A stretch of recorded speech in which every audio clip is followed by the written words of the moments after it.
सबसे बड़ी न्यूज़ ये है कि आफ्टर 8 इयर्स आतिफ असलम को मैं कम बैक करवा रहा हूँ बॉलीवुड के अंदर एज ए सिंगर।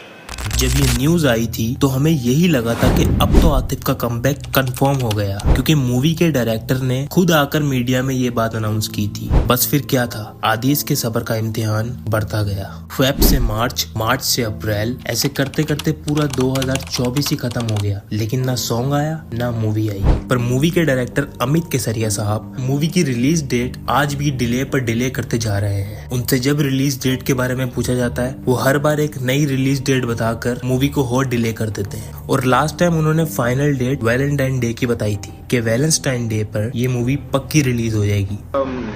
मैंने अभी बताया हम फरवरी में रिलीज करना चाहते हैं, बट मेरी किसी रीजन से थोड़ा दिन लेट हो सकता है, बट प्लान ये है कि वैलेंटाइन डे पे रिलीज कर दी। पर उनके रीसेंट पिक के कमेंट सेक्शन में वो फिर से अपनी मूवी की डेट्स को डिले करते हुए दिखाई दे रहे हैं। अब मैं ऐसा बिल्कुल नहीं कह रहा कि ये कोई झूठी न्यूज है, ये बात आतिफ ने खुद कंफर्म की है कि उसने इस मूवी के लिए सॉन्ग रिकॉर्ड किया है। अब मेरी अमित केसरिया से कोई शिकायत तो है नहीं, क्योंकि उनकी जो स्ट्रेटेजी थी मूवी को लाइमलाइट में लाने की, उसमें वो सक्सेसफुल हो गए हैं। और मैं कोई गलत बात नहीं कह रहा, मूवी की हाइप बनी है आतिफ के कमबैक की न्यूज की वजह से, और ये बात अमित केसरिया साहब भी बहुत अच्छे से जानते हैं। अब मेन बात, सॉन्ग रिलीज क्यों नहीं हो रहा। तो अगर आप लोगों ने मेरी पिछली वीडियोस देखी होंगी इस सॉन्ग के रिलेटेड, तो मैं शुरू से ये बात बोलता आ रहा हूँ कि सॉन्ग रिलीज जरूर होगा, लेकिन मूवी के साथ, क्योंकि अगर पहले सॉन्ग रिलीज कर दिया तो मूवी की तो कोई हाइप बचेगी ही नहीं, क्योंकि लोग इस मूवी का नहीं बल्कि आतिफ के सॉन्ग का वेट कर रहे हैं। और ये बात फैक्ट है। और मैंने एक और बात भी बोली थी कि ऐसा भी हो सकता है कि ये लोग सॉन्ग रिलीज करें ही नहीं, बल्कि ये कहें कि पहले जाकर मूवी देखो, उसमें सॉन्ग होगा, आप लोग बहुत एंजॉय करोगे। लेकिन एक बात की समझ जो मुझे अभी तक नहीं आ रही कि एकदम से इस सॉन्ग का दूसरा वर्जन बनाने की जरूरत क्यों पड़ गई। क्योंकि अगर आपको याद हो, कुछ टाइम पहले अमित केसरिया इंस्टाग्राम पर लाइव आए थे, उन्होंने ये बात खुद बताई थी कि इस सॉन्ग का एक और वर्जन होने वाला है, जिसके लिए बहुत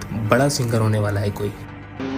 मैं ना रहा कि 2 वर्जन है, और एक तो लेजेंड गा ही रहे हैं आतिफ, दूसरे लेजेंड को मैं लाने की कोशिश कर रहा हूँ, जिनका नाम सुनते ही हिंदुस्तान में बहुत बड़ी हलचल हो जाएगी। लाइक सीरियसली, बच्चा समझा हुआ है आपने हमें। अब मैं ऐसा बिल्कुल नहीं कह रहा कि सॉन्ग रिप्लेस होगा या कुछ भी, पर जितना एक्सपीरियंस हम आतिफ असलम फैंस को इन 5 सालों में हो गया है सॉन्ग्स की रिप्लेसमेंट का, उस हिसाब से ये लोग आतिफ का वर्जन अलग से रिलीज कर सकते हैं, लेकिन ओरिजिनल सॉन्ग में ये दूसरा सिंगर रखेंगे। अब ये सिर्फ मेरा अंदाजा है, कंफर्म नहीं है, और आई होप ऐसा ना हो, क्योंकि अगर ऐसा हुआ तो जितनी हाइप हमने इस मूवी की बना दी है, एक दिन लगेगा उस हाइप को खत्म करने में। मेरी अमित सर से यही रिक्वेस्ट है, जो भी करना सोच समझ के करना। 11 बातें अपने इन कुछ आदिश पर जो कमेंट्स में जाकर लिटरली भीख मांगते हैं आतिफ असलम के सॉन्ग्स के लिए। मतलब क्या है यार, ये आतिफ असलम है, वो कोई चलता फिरता सिंगर नहीं। तुम लोग कुछ भी नहीं कर रहे, बस आतिफ का नाम खराब कर रहे हो। म्यूजिक ही सुनना है तो आतिफ इंडिपेंडेंटली बहुत सारा म्यूजिक वैसे ही रिलीज करता रहता है, लेकिन नहीं, तुम तो ठहरे बॉलीवुड वाले फैंस,